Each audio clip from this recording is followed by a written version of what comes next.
Assalamu alaikum. Dear viewers, I welcome all of you to the topic GBS, Guillain Barre syndrome. It is a immune-mediated polyneuropathy. It is a heterogeneous condition with several variant forms. Most often, GBS present as an acute monophasic paralyzing illness provoked by preceding infection. GBS occur worldwide with an overall incidence is 1 to 2 cases per 1 lakh in a year.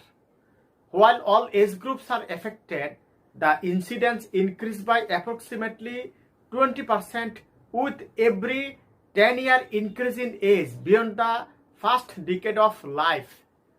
Incidence is greater in male than in female. The cardinal clinical feature of GBS are progressive, fairly symmetrical muscle weakness accompanied by absent or depressed deep tendon reflex. Patient usually present as a few days to a few weeks after onset of symptom. The weakness can vary from mild difficulty with walking to nearly complete paralysis of all extremity, facial, respiratory, and bulbar muscles. Although the weakness usually starts in the legs, it begins in the arms or facial muscles in about 10% of patients. Severe respiratory muscle weakness necessitating ventilatory support develop in 10 to 30% cases. Facial weakness occur in more than 50% and oropharyngeal weakness eventually occur in 50% of cases. Oculomotor weakness occur in about 15% of cases. Dysautonomia occur in 70% cases, which is manifested as tachycardia, urinary retention, hypertension alternating with hypotension, orthostatic hypotension, bradycardia, other arrhythmia, ileus, and loss of sweating. GBS usually progress over a period of about 2 weeks.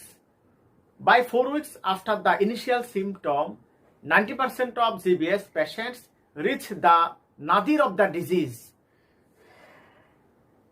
Disease progression for more than 8 weeks is consistent with the diagnosis of CIDP. Now variants. Historically, the GBS was considered a single disorder, but it is now recognized as a heterogeneous syndrome with several variant forms. Each form of GBS has distinguishing clinical, pathophysiological, and pathological features. One variant of GBS is AIDP. The elaboration of AIDP is Acute inflammatory demyelinating polyradiculo-neuropathy. It is the most common form of GBS in USA and Europe, representing approximately 85 to 90% of cases. The clinical variant Miller-Fisher syndrome, characterized by ophthalmoplegia, ataxia, and areflexia, occur in 5% of cases in USA and 25% of cases in Japan. Another variant of GBS is AMAN, acute motor axonal neuropathy. And another variant is AMSAN, acute sensory motor axonal neuropathy. These two disorders are primary axonal form of GBS. These forms are frequently observed in China, Japan, Mexico, but they also comprise an estimated 5 to 10% of GBS cases in the USA.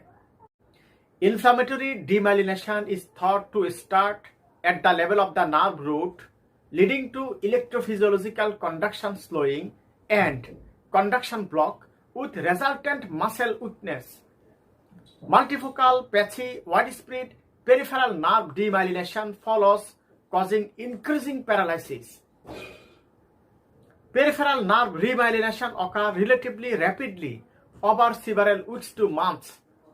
The earliest abnormalities seen on clinical neurophysiological studies in patients with AIDP are prolonged or absent FOM and absent S reflex, the reflecting demyelination at the level of the nerve root.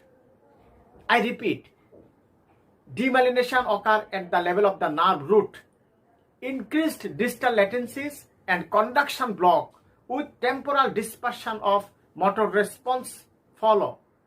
Significant slowing of nerve conduction velocity is usually not seen until the 3rd or 4th week. Significant slowing of nerve conduction velocities is usually not seen until the 3rd or 4th week. Sensory nerve conduction study reveal absent response or slowed conduction velocities. Typically, the sural sensory response is normal, while median and ulnar sensory response are affected, that is, sural sparing. Most cases of Aman are preceded by Campylobacter jejuni infection. It occurs frequently in Japan, China, particularly in young age group. It has a seasonal incidence, being more frequent in the summer. Deep tendon reflex may occasionally be preserved in patients with Aman. Sensory nerves are not affected. The presenting clinical features and recovery of Aman are otherwise similar to those of AIDP. In Aman, distal motor amplitudes are low initially, but may increase rapidly with recovery of function.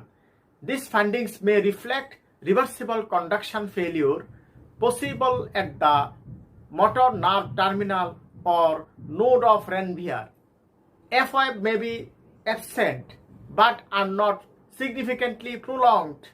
There is no significant slowing of conduction velocities or increase in distal latencies. There is no temporal dispersion. The development of Aman and Amsan has been strongly associated with antibody to the ganglioside GM1, GD1A, GalNAc GD1A and GD1B that are present in peripheral nerve axon.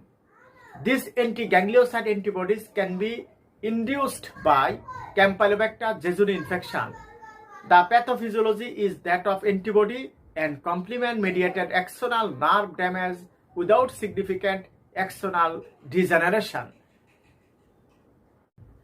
In Amsan, motor and sensory response are frequently severely reduced or absent on clinical neurophysiological studies.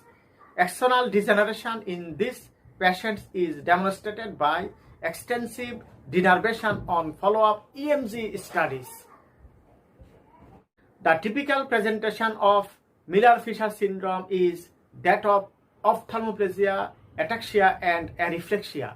About 1/4 of patients who present with Miller-Fisher syndrome will develop some extremity weakness, clearly linking this disorder to GBS.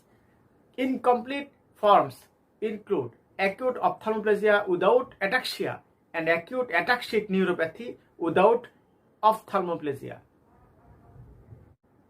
Antibody against GQ1B, a ganglioside component of nerve, is present in 85 to 90% of patients with Miller-Fisher syndrome.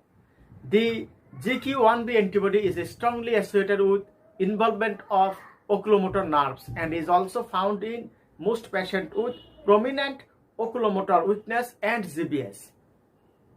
Clinical neurophysiological studies in patients with Miller-Fisher syndrome reveal reduced or absent sensory response without slowing of sensory conduction velocities. When there is associated weakness, the motor nerve conduction abnormalities of AIDP may be seen. Now, Bickerstaff encephalitis. It is a brainstem encephalitis characterized by encephalopathy and hyperreflexia with feature of Miller-Fisher syndrome such as ophthalmoplegia and ataxia. It is not only clinically linked to Miller-Fisher syndrome but is associated with anti-GQ1B antibodies and can respond to IVIG and plasma exchange.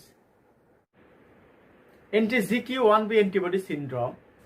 Some experts consider Miller-Fisher syndrome, Bickerstaff encephalitis, pharyngeal cervical brachial weakness with anti-GQ1B antibodies to be overlapping expression of the anti-GQ1B antibody syndrome. Pharyngeal cervical brachial weakness. This variant of GBS is characterized by acute weakness of the oropharyngeal, neck and shoulder muscle with swallowing dysfunction. Facial weakness may be present as well. Leg strength and leg reflexes are usually preserved. This form may overlap with Miller-Fisher syndrome. It is thought to represent a localized form of axonal GBS. Some patients with pharyngeal cervical brachial weakness have IgG autoantibody to GT1A, GQ1B, or less often to GD1A. Acute pain dysautonomia. Symptoms include diarrhea, vomiting, dizziness, abdominal pain, ileus, orthostatic hypotension, urinary retention, pupillary abnormalities, invariant heart rate, decreased sweating, salivation, and lacrimation. Reflex are absent or diminished and sensory symptoms may be present. It may respond to intravenous immunoglobulin. Pure sensory GBS, it involves large sensory fiber leading to significant sensory ataxia. Reflex are absent and there may be minor motor involvement. An association with antibody to GD1B has been noted. Facial dysplasia and distal limb paresthesia. This is considered a variant of AIDP. Other variants include 6 cranial nerve palsy and distal paresthesia, bilateral lumbar radiculopathy, paraparesis with clinical and electrophysiological involvement limited to the legs.